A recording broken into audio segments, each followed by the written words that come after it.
Very few people in the world have the ability to tell this story. I'm one of them. Not because I'm an incredible storyteller, but because I grew up in the home of a carpenter, Joseph and Heli and Matat, and his wife, Mary. I grew up with Jesus and James, and that is what makes me one of the very few. Obedience is not a highly valued trait in a modern culture that emphasizes self-centeredness. Growing up around Jesus, both James and Jude learned from Joseph and Mary to value obedience.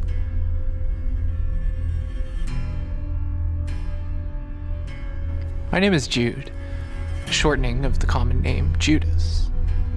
About the only thing that most of you know about me is that I wrote the one chapter book in the Bible that's placed just before Revelation. The book is named after me, but I suspect that few of you know what is in the book, and fewer of you have ever quoted a verse from it.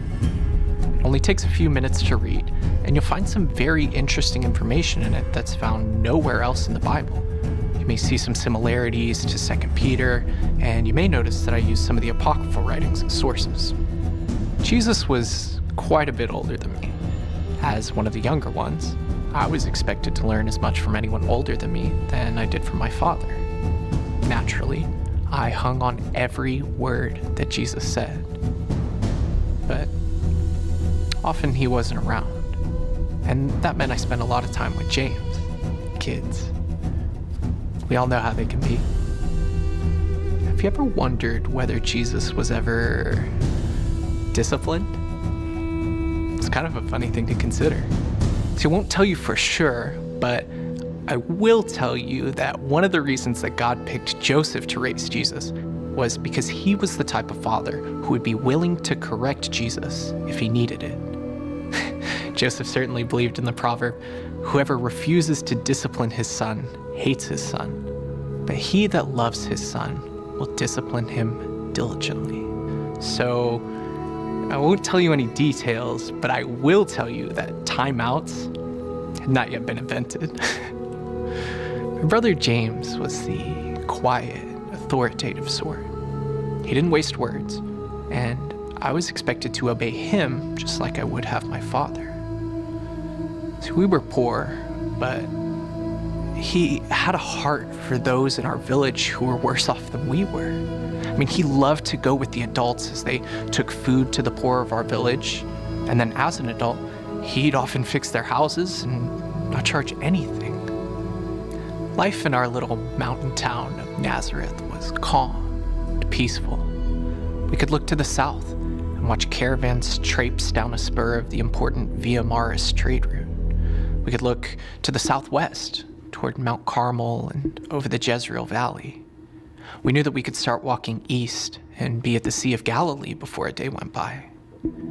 We even had our own town synagogue where the men could go and study the scriptures in peace. And that's where the trouble started. See, Jesus had not been gone very long when word started filtering back that he was able to perform miracles and was teaching some radical ideas about the scriptures.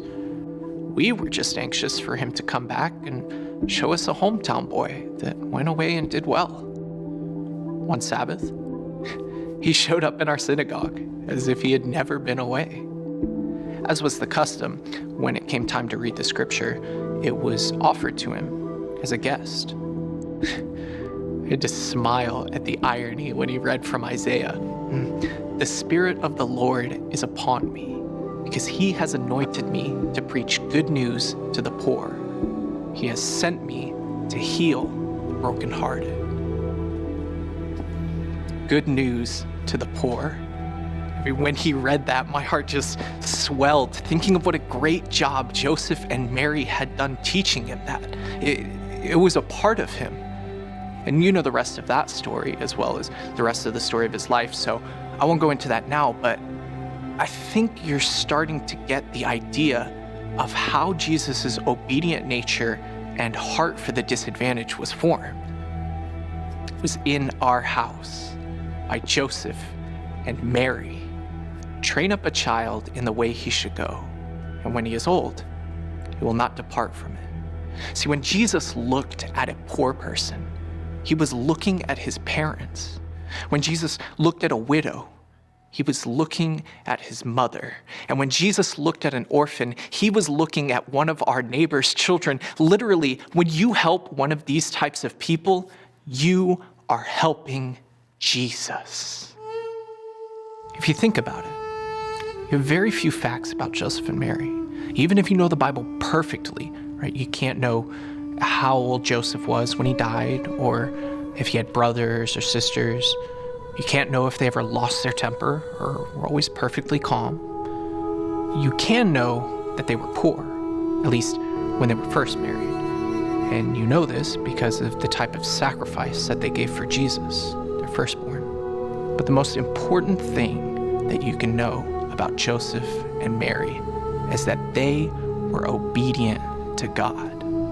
Every reference to them shows them as being fully and completely obedient to God.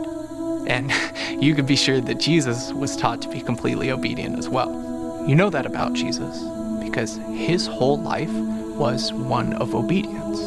One of the first descriptions about him as a very young man was that he was obedient to Joseph and Mary. One of his first actions when he went to preach was to obediently get baptized, even though he was sinless.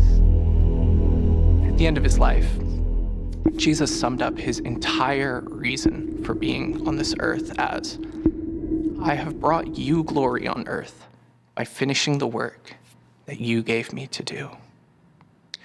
Joseph and Mary were both from the house of David, and this was one of the driving factors in their thought process.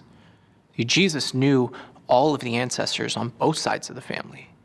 And in the scriptures, he loved the books talking about David or written by David or Solomon, the Psalms and Proverbs. All of our relatives were always distinctly aware that any firstborn son could turn out to be the Messiah.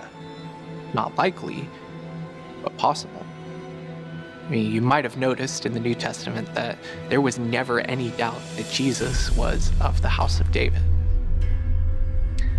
Joseph and Mary were not trained theologians by any means. They made every effort to keep their beliefs simple and consistent with their actions. And one of the ways that they could make things simple was to be very clear with their definitions.